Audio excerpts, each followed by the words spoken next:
महत्वपूर्ण होता है। मामेकम शरणम व्रज शब्द 3 ही है, लेकिन एक वाक्य में पता नहीं उस वाक्य को पढ़ के कितने लोग ईश्वर मार्ग को अनुग्रहित हुए हैं।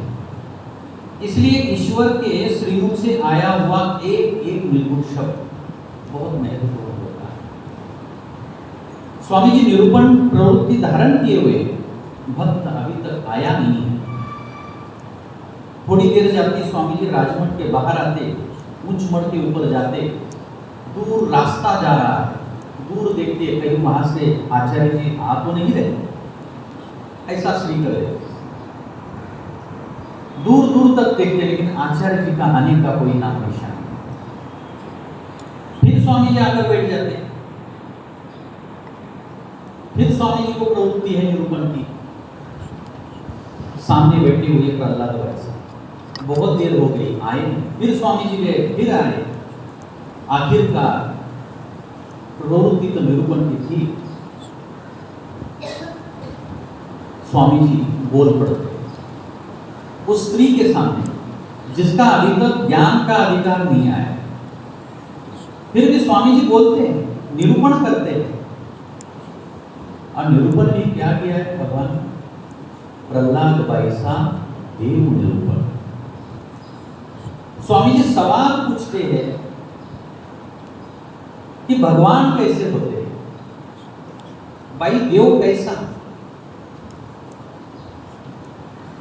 इस सवाल में बहुत कुछ सवाल छिपे हैं और इस सवाल में वर्तमान भी छिपा है, इस सवाल में भूतकाल भी छिपा हुआ है, इस सवाल में हमारा भविष्य भी छिपा हुआ है। सवाल बड़ा महत्वपूर्ण था कि देव कैसा होता है, जिसे हम गॉड कहते हैं, वो भगवान कैसा होता है,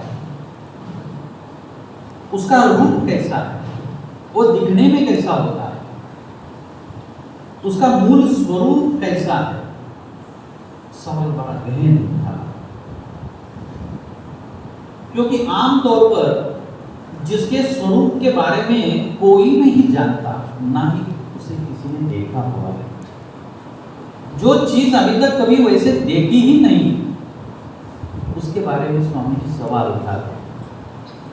आज अगर हम बाहर जाए